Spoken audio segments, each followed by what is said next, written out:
नमस्कार, फर्स्ट बिहार झारखंड में आपका स्वागत है। मैं राहुल ओझा आपके साथ।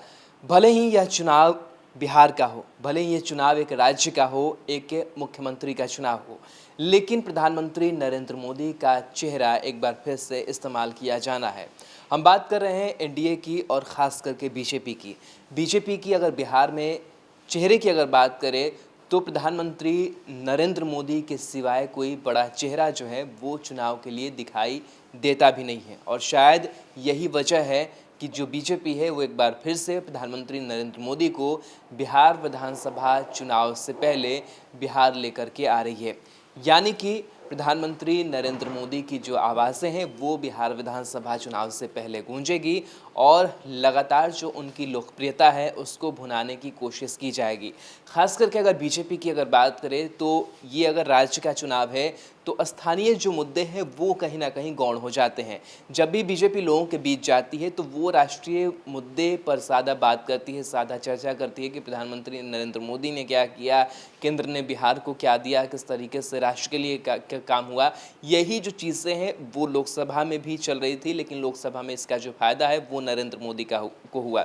लेकिन राज्य की अगर बात करें तो यहाँ दूसरा फैक्टर काम करता है। यहाँ स्थानीय जो मुद्दे हैं वो ज़्यादातर हावी होते हैं, लेकिन इसके बावजूद प्रधानमंत्री नरेंद्र मोदी की इतनी लोकप्रियता है कि उनको लेकर के अगर मैदान में उतरा जाए तो जो लड़ाई है वो काफ़ी आसान हो जाती है। और इसी को लेकर के कई जो रैलियां हैं वो प्रधानमंत्री नरेंद्र मोदी की बिहार के लिए रखी गई है और उस रैलियों के जरिए लोगों से वो संवाद करेंगे। साथ ही बिहार स्तर की अगर बात करें तो लगातार जो बिहार प्रभारी भूपेंद्र यादव हैं, जो बीएल संतोष हैं, जो बड़े नेता हैं, बड़े चेहरे हैं बिहार बीजेपी के, वो भी लगातार ज़मीनी स्तर पर काम देख रहे हैं कि किस तरीके से संजय जायसवाल की अगर बात करें तो भी लगातार जो मीटिंग्स हैं वो ले रहे हैं और विधानसभा वार क्षेत्र में क्या स्थिति है, लोगों में पहुंच कैसी है, किस तरीके से जो प्रत्याशी हैं वो उतरेंगे, कैसी तैयारी करनी है, बूथ लेवल पर कैसी तैयारी होगी, इन तमाम चीज़ों को देखा समझा जा रहा है। और ख़ास करके जो तरीका है इस बार के चुनाव में उसमें कई जो बदलाव है वो अब देखने को मिल रहा है, क्योंकि कोरोना संक्रमण काल के बीच लगातार वर्चुअल डिजिटल तरीके से लोगों के बीच जो है वो संदेश देने की कोशिश हो रही है। हालांकि बीजेपी की अगर बात करें तो बीजेपी इस मामले में काफ़ी मजबूत साबित होती है, टेक्निकली और डिजिटली जो है वो लोगों के बीच जाती है। और सबसे पहले बिहार की अगर बात करें तो जब चुनाव की सुगबुगाहट शुरू हुई थी तब सबसे पहले किसी पार्टी ने अगर संवाद किया था वर्चुअल तरीके से तो वो बीजेपी ने किया था। बिहार जन संवाद किया गया था जिसमें तमाम बड़े जो बीजेपी के आला कमान थे वो शामिल थे, बड़े जो नेता थे वो शामिल थे। और बीच बीच में ये देखा जाए तो जो बीजेपी के राष्ट्रीय अध्यक्ष जेपी नड्डा, उनका भी बीच बीच में दौरा हो रहा है।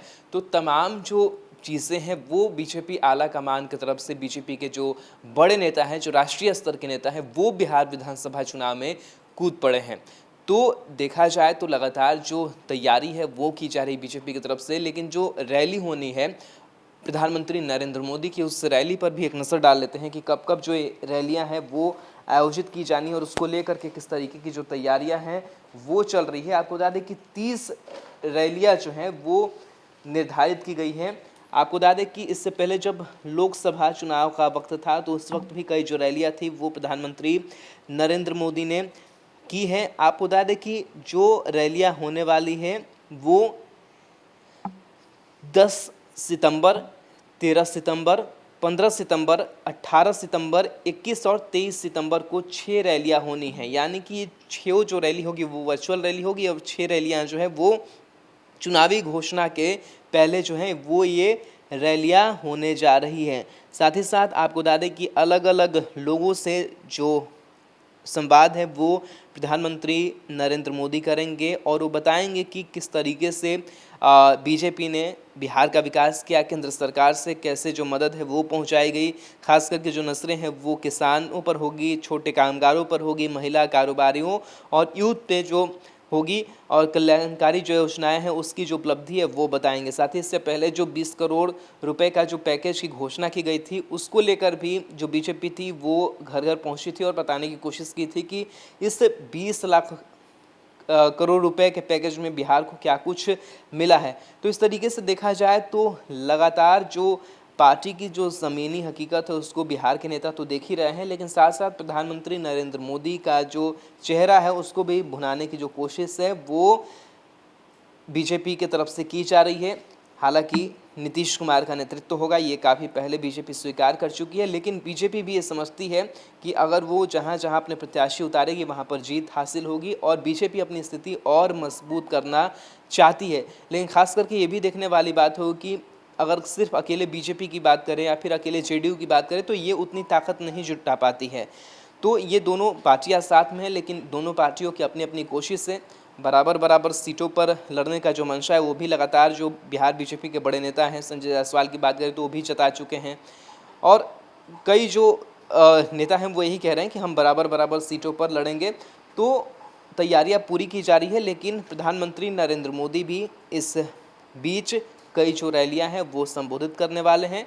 देखने वाली बात होगी कि प्रधानमंत्री नरेंद्र मोदी के चेहरे का फ़ायदा इस बिहार विधानसभा चुनाव में बीजेपी के लिए कितना होता है।